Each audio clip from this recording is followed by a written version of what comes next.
Assalamualaikum warahmatullahi wabarakatuh.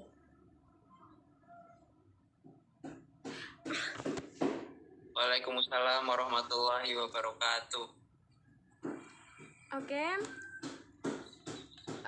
kita berdoa dulu ya. Berdoa menurut agama dan kepercayaan masing-masing.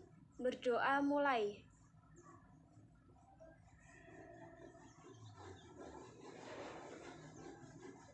Berdoa selesai.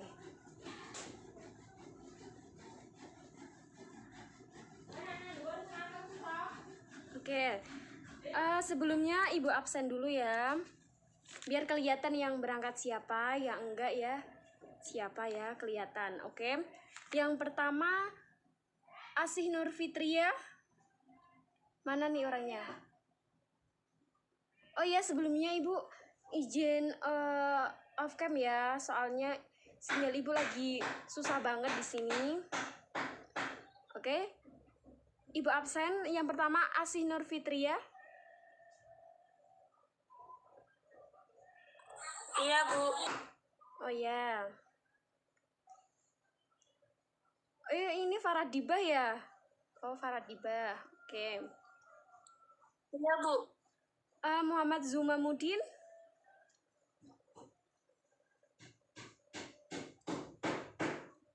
Hadir, Bu. Oke. Yang terakhir Nadia Anggun. Hadir, Ibu. Tadi Asih Nur Fitria. Mana nih orangnya? Hadir, Bu. Oh ya, oke. Oke, pembelajaran hari ini Ibu akan menyampaikan materi tentang etnostim ya. Sebelumnya Ibu share screen dulu. Oh, ini maaf ya anak-anak. Sinyal Ibu susah ini. Ada yang bisa bantuin Ibu untuk share screen?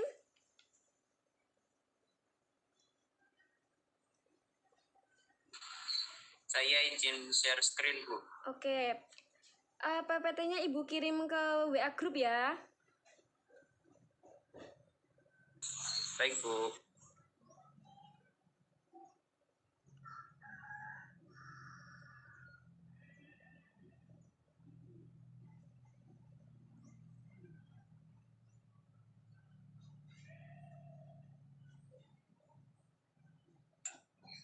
Bu, maaf. Ya, gimana? Ini izin untuk share screen-nya hanya dikhususkan buat host. Oh yes. Penyelenggara. Oh ya, Ibu jadikan host dulu ya. Sebentar. Baik, Bu.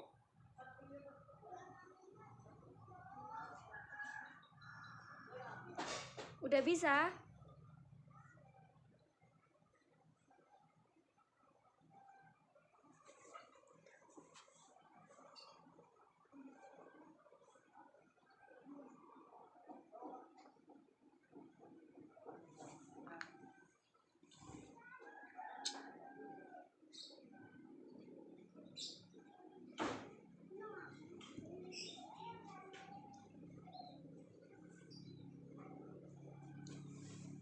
Nah, udah kelihatan ya anak-anak?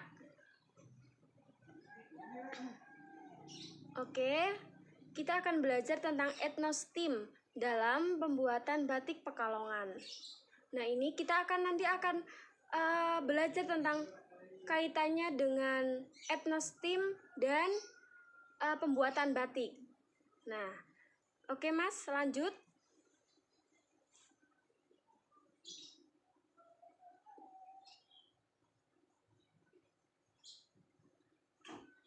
Oke, lanjut.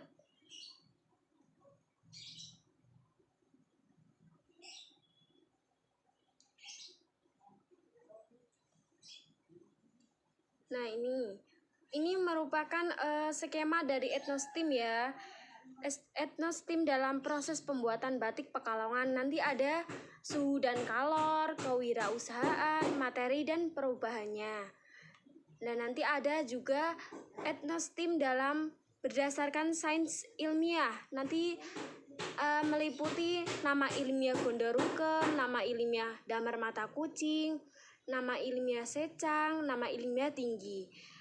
Nanti juga ada etnostim berdasarkan teknologi, berupa proses pembuatan batik, terus pemrosesan pewarnaan menurut aturan. Nanti ada juga teknik, yaitu proses pembuatan pola batik, proses pewarnaan kain batik. Dan yang terakhir nanti ada etnostim berdasarkan matematika. Nah, ini meliputi perhitungan untung dan rugi dan penakaran komposisi bahan.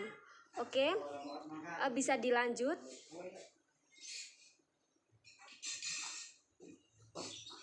Nah, ini pengertian dari batik Pekalongan. Apa sih batik Pekalongan? Nah, ini batik Pekalongan, batik ini adalah hasil karya bangsa Indonesia yang merupakan perpaduan antara seni dan teknologi oleh leluhur bangsa Indonesia. Nah, ini batik Pekalongan sesuai dengan namanya ya, satu di antara tipe batik yang dibuat oleh orang Pekalongan.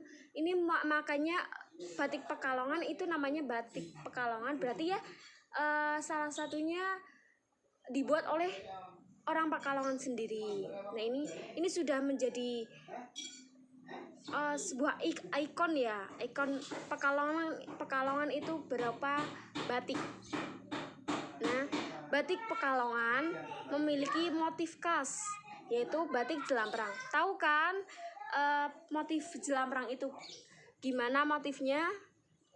Seperti bulat-bulat itu ya, bulat-bulat, terus tengahnya ada gambar-gambar itu, gambar-gambar bunga lah, garis kelengkung-lengkung ya. Tahu ya, ada gambaran?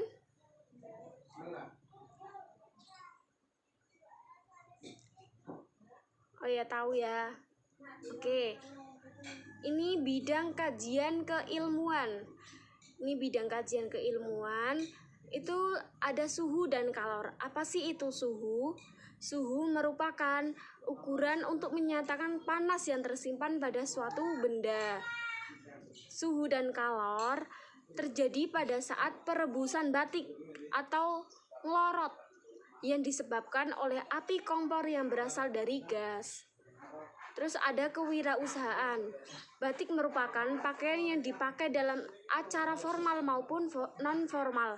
Harganya cukup terjangkau, dari yang termurah mulai dari 25.000 sampai termahal sampai jutaan. Itu yang paling murah ya 25.000. Tapi yang paling mahal itu sampai jutaan, 1 juta, 2 juta, 3 juta. Itu karena proses pembuatannya yang cukup rumit.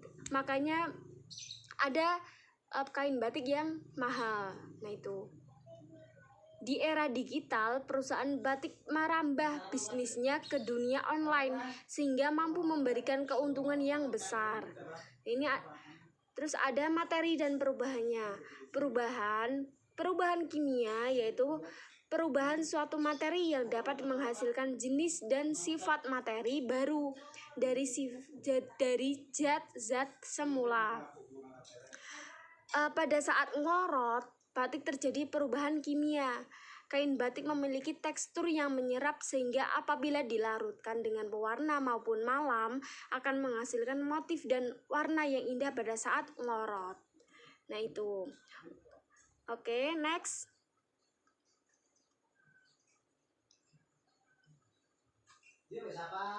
Nah, ini salah satu sains ilmiahnya ya. Ada yang bisa bantu ibu membaca? Halo? Yuk, salah satu bantu membaca yuk. Mbak Faradiba? Iya, Bu. Yuk, bantu baca yuk. Yang pertama ya, Bu. Iya. Nama ilmiah Gondorucum atau Resina colophonium adalah hasil olahan dari getah batang tusam atau pinus. Pemakaian Gondorucum dalam campuran lilin batik sendiri biasanya yang sering digunakan agar lilin membatik menjadi lebih keras dan tidak cepat membeku, sehingga bentuk lilin baik Gondorukem biasanya dipakai untuk campuran lilin klowong maupun lilin tembakau. Yang kedua, nama ilmiah damar mata kucing. Damar mata kucing atau Sorea javanica adalah nama pohon penghasil resin damar dengan nama serupa dari suku Meranti.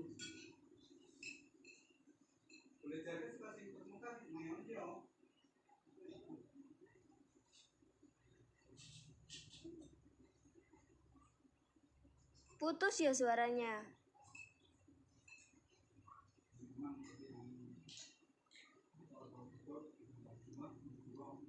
Maaf Bu, tadi sinyalnya hilang.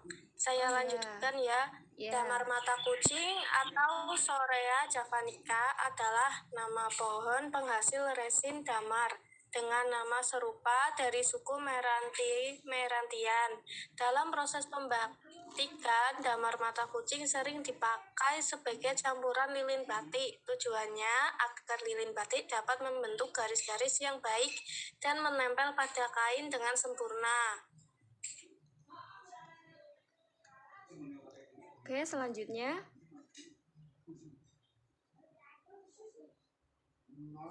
Oke, ini nama ilmiah dari secang ya.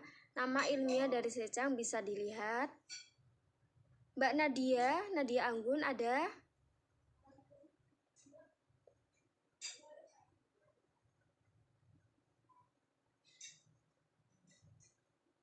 Sinyal ya. Yang ketiga ada nama ilmiah secang, yaitu kayu secang, merupakan tumbuhan perdu anggota suku polong-polongan. Kulit kayu secang digunakan sebagai bahan dasar untuk pewarna, terutama warna merah. Hal ini disebabkan karena kulit kayu secang memiliki senyawa brazilin yang dapat menghasilkan warna alami merah. Yang keempat, nama ilmiah tinggi. Kulit soga tinggi atau Keropos tagal menghasilkan tanin yang termasuk ke dalam kelompok tanin terkondensasi tipe procyanidin, dapat memberikan warna coklat kemerahan pada kain yang diwarnainya. Oke, selanjutnya. Nah, ini dalam teknologi ya, proses pembuatan batik itu ada 12. Ini menurut nama dari kota Pekalongan sendiri. Ya aslinya itu sama ya, sama urut-urutannya sama, tetapi ini cuma namanya saja yang berasal dari Pekalongan. Ini yang pertama ada nyungging, japlak, ngowong, ngiseni, nyolet, mopok, ngelir, lorot, krentesi, nyumri, nyoja, dan lorot. Nah ini. Oke, selanjutnya. Ini proses pewarnaan menurut aturan. Nah ini ya pertama ya kainnya dicelupkan ke dalam larutan pewarna. Nah ini bisa menggunakan coletan atau kuas pada bidang-bidang khusus yang dipilih. Lalu ada celupan dan dilanjutkan dengan dijemur di bawah sinar matahari dengan kain yang dibuat berkerut secara beraturan. Lalu ada kain diikat atau dijumput sebelum diwarnai. Lalu ada kain dikuas atau dispons secara beraturan atau diacak dengan komposisi warna tertentu. Oke, selanjutnya.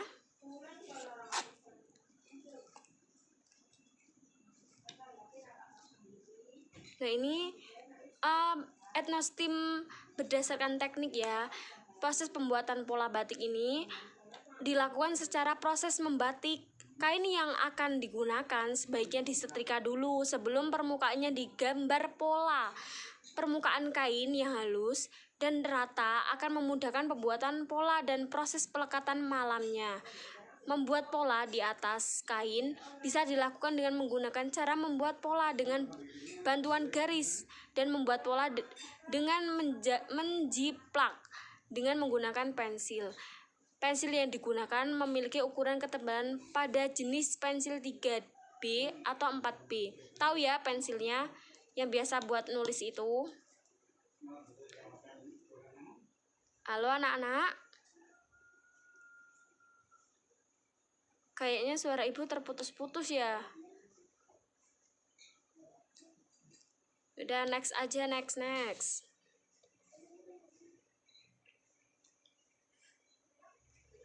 Nah ini yang terakhir ada berdasarkan matematika, perhitungan untung dan rugi.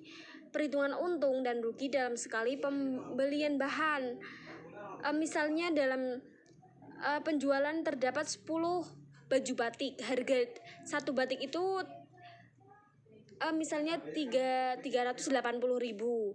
Jika dalam sekali pembelian kain batik itu 2.800.000 dan bahan-bahan yang tidak terduga ada 250.000, jadi totalnya semua ada 2.330.000. Keuntungan dalam sekali pembelian baju batik itu ada 1.470.000. Jadi 10 kali 380.000 menjadi 3.800.000. Ini dikurangi dengan 2.330.000, jadinya 1.470.000. Nah ini udah juta-jutaan ya. Bingung ya, bingung. Oke lah, next. Bingung ya. Penakaran komposisi bahan. Nah ini bahan yang digunakan dalam pembuatan batik Pekalongan menggunakan bahan alami yaitu gondorukem, damar mata kucing, secang, dan tinggi. Dengan perbandingan komposisi tertentu dengan sesuai dengan sifat penggunaan lilin yang berbeda. Nah ini aturannya itu ya ada komposisinya, nggak sembarangan, biar menjadi sebuah warna yang bagus. Oke, next. Ini oke ya, itu sedikit penyampaian dari ibu tentang materi etnostim dan yang berkaitan dengan proses membatik. Nanti ibu kasih sebuah soal ya, soal uraian nanti untuk penilaian pengetahuan kalian. Nanti bisa kalian kerjakan, batas waktunya nanti sampai jam 10 malam. Oke ya. Nanti ibu kirim di WA group. Oke. Ibu tutup dulu pembelajaran hari ini. Jaga kesehatan selalu ya. Ibu tutup. Wassalamualaikum warahmatullahi wabarakatuh. Assalamualaikum warahmatullahi wabarakatuh. Waalaikumsalam warahmatullahi wabarakatuh. Terima kasih Bu. Ya, sama-sama. Makasih Bu. Oke.